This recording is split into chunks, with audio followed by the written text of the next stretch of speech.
Hello বন্ধুরা, আপনারা কেমন আছেন? ঈদ শেষ আজ 2 দিন একটু ঘুরতে আসলাম পেঁপের জমিতে। এই পেঁপের জমিগুলো অত্যন্ত কষ্টের মাধ্যমে কৃষকরা কাতি মাসে এই পেঁপেগুলো চাষ করা হয়েছিল। পেঁপেগুলো এত সুন্দর গাছ হয়েছে, না দেখে থাকতে পারলাম না, মনে করলাম একটি কন্টেন্ট তৈরি করি। আপনারা যদি দেখেন, জমিকে জমি, চককে চক, শুধু পেঁপে গাছ আর পেঁপে গাছ। এই পেঁপে গাছগুলো কাতি মাসে যখন নাকি গাজর বোনা হয়েছিল, গাজরের মাঝখান দিয়ে এই পেঁপে গাছগুলো লাগানো হয়েছিল। তাই এই পেঁপে গাছগুলো দিন দিন এমন ভাবে হয়ে উঠছে, মনে হইতেছে যে এই পেঁপে গাছের ফলনটা কি পরিমাণ হবে। দেখুন, একটু চারা গাছের বেলায় আমি আপনাদেরকে দেখাই। এত সুন্দর পেঁপে অলরেডি হয়ে গেছে। এর মাঝখানে দেখেন আর একটা জিনিস যদি আপনাকে না দেখায় তাহলে বুঝবেন না।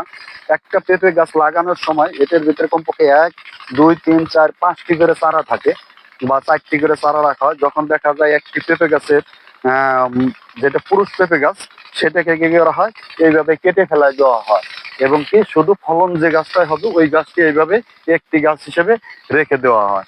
এবং এই জমিগুলো এমন ভাবে করা হয়েছে, শুধু কিছুদিনের মধ্যে পানি দিয়ে এই গাছগুলোকে সুন্দরভাবে আহ, এক- যাতে পেঁপে গাছগুলো দ্রুত বড় হয়ে যায় এবং কি রস পায়, এই জন্য কি করবে, সুন্দরভাবে পানি দিয়ে এই কেলগুলোর ভিতরে ভরে দেওয়া হবে এবং পেঁপে গাছের শিকড়ে যাতে পানি না পায়, শুধু কেলের ভিতর হচ্ছে যাতে পেঁপে গাছগুলো পানি পায়, সেভাবেই কেল করা হয়েছে। আরেকটা জিনিস, যদি আল্লাহর কোনো বালা মুসিবত না হয়, কোনো ঝড় তুফানে গাছগুলো ভেঙে না যায়, তাহলে দেখবেন আগামী বছর এইভাবেই কাতি মাস পর্যন্তই এই পেঁপে গাছগুলোকে রেখে দেওয়া হবে এবং তারপরে ভেঙে আবার গাজর বোনা হবে। গাজরের ভিতরে আবার নতুন পেঁপে গাছ চাষ করা হবে।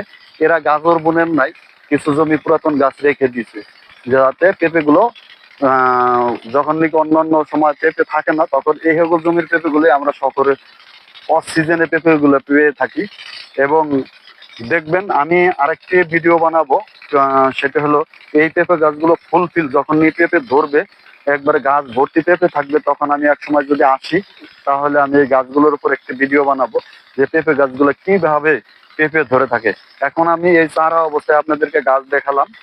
এই জমিগুলো হলো মানিকগঞ্জ সিঙ্গার থানায় জয়মন্টপ এলাকায় মিরিরচর, অথবা এটাকে চর দুর্গাপুরও বলে, যে সেই জমিগুলোতে জমির পর চককে চক জমি পেঁপে গাছ লাগানো হয়। যদি আপনি কি করেন, এইভাবেই পেঁপে গাছ লাগানো হয়ে থাকে। দেখেন কত সুন্দর মোটা একটি গাছ হয়ে রয়েছে, মনে হইতেছে যেটা মানে 1 বছরের গাছ, আসলে তা না, মাত্র কাতি মাসে লাগানো হয়েছে। গাজরের মাঝখান থেকে এখন পেঁপে গাছগুলো এত মোটা হয়ে গেছে। এইভাবেই পেঁপে রোপণ করা হয়ে থাকে। তাই ভিউয়ার্স, আপনারা যারা পেঁপে লাগানোর উদ্যোগী বা আগ্রহী হয়, যদি কারো কোনো পরামর্শ থাকে তাহলে আপনারা সিঙ্গার এই জয়মন্টপ এলাকায় এসে একজন কৃষকের কাছ থেকে সঠিকভাবে পদ্ধতিগুলো জেনে নেবেন এবং ভালো করে চককে চক আপনি দেবেন। এই পেঁপে ফলনে কিন্তু অত্যন্ত লাভবান হয়। যারা নাকি চাষিরা 1 বিঘা জমিন, এখানে 36 শতাংশে 2 লাখ 1.5 লাখ টাকা কিন্তু 1 বিঘা থেকে পেঁপে বিক্রি করা হয়ে থাকে, আমি যতটুকু জানি। এই জন্য অন্যান্য চাষাবাদ বাদ দিয়ে এরা শুধু পেঁপের উপরে আগ্রহী হয় এবং প্রতিটা পেঁপে গাছে কিছুদিন পর দেখবেন একটি করে বাঁশ দিয়ে, অথবা কোনোটা 2টি করে বাঁশ দিয়ে একবারে শক্ত করে বেঁধে দেওয়া হবে, যাতে ছোটখাটো ঝড় তুফান বাতাসে পেঁপে গাছগুলো ভেঙে না যায়। আশা করি আপনারা ভালো করে এই ভিডিওটি দেখবেন। স্টপ। বন্ধুরা, আমি বলেছিলাম কিছুক্ষণ আগে যে পেঁপে ক্ষেতের মাঝখান দিয়ে কিভাবে পানি দেওয়া হয়। দেখেন, শুধু এইভাবেই মাঝখান দিয়ে এইভাবে পানি দেওয়া হয় এবং কি পেঁপে গাছের উপরের যে সারিগুলো একবার যদি বলেন তাহলে দেখা যায় মাটিগুলো কি উর্বর। এবং এটা পেঁপের জন্যই মনে হয় আল্লাহ তাআলা এইভাবে মাটিগুলো তৈরি করছে। আসলে মাটিগুলো এত বালি টাইপ যে গাছগুলো কয়টা, একটার ভিতরে যদি এখানে দেখি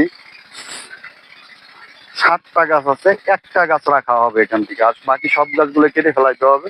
দেখেন কত সুন্দর, এগুলো কিন্তু গত বছরের গাছ, বুঝতে পারছেন? এবার